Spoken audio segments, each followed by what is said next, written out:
Hey, what is up guys, I'm Anexonel, and in this video I'm going to be unboxing a clone to the Samsung Galaxy Note 5 with the MTK6572 processor. So now, let's get at it.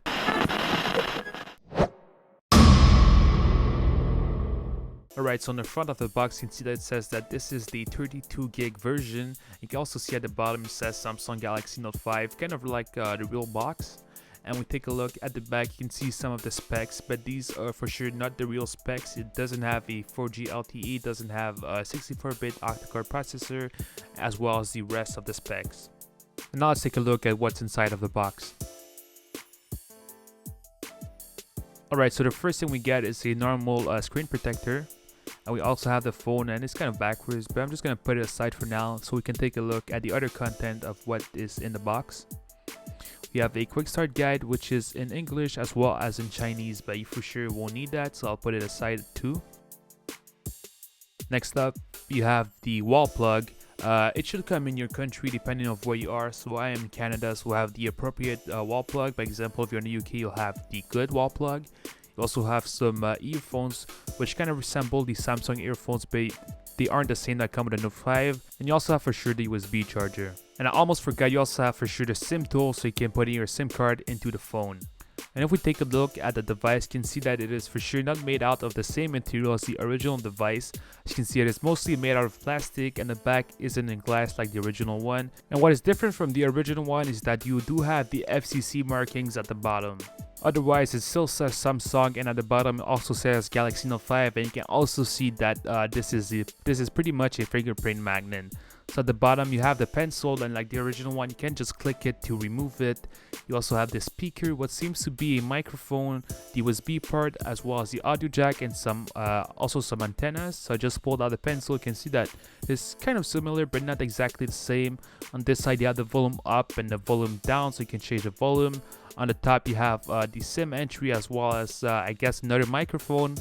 On the front you have the camera as well as the speakerphone, and I guess that you also have like the light sensor. At the bottom you have the touch button, the home button, sorry, and it doesn't have a fingerprint scanner. And now let's go ahead and boot up the device and see how it actually runs and feels like.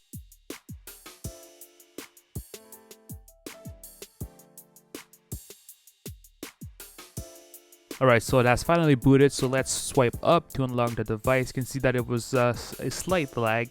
You can also see that it does come with the Google Play Store, which is a plus, and also most DHgate sellers do include Google Play Store on the devices. You can also see when you switch from home pages to home pages, it is pretty fast for a MTK6572 processor.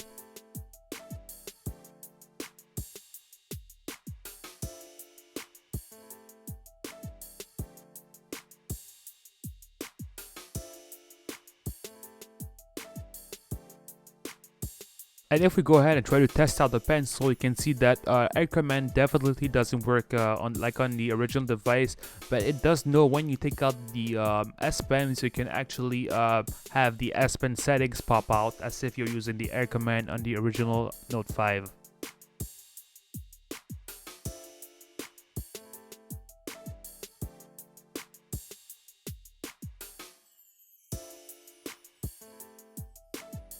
And if we test out the accuracy of the pen, you can see that it isn't as accurate as the original device or other devices that use a similar type of pencil.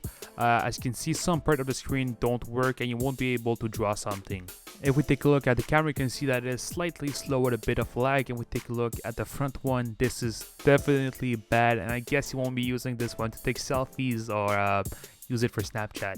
This device doesn't have a fingerprint scanner, but it does have a heart rate monitor, which seems to work. As you can see, I put on my finger and it seems to be able to detect my heart rate, as well as later on when I test it out without my finger, it doesn't seem to detect anything, and you can see that it still stays at 0%.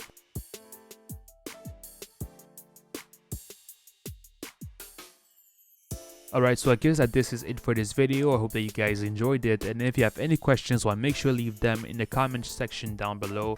And again, this video was sponsored by dhk.com, so if you're interested in getting this device, well, head down to the link down below, the like button. Don't forget to follow me on Twitter at Anexonel HPLA and on Instagram at Anexonel. I also have a link to my Facebook page down below too. And also, again, don't forget to subscribe because it really helps out, and you'll be notified as soon as I release any new video as well as a review of this phone. So I guess that this is it. Peace.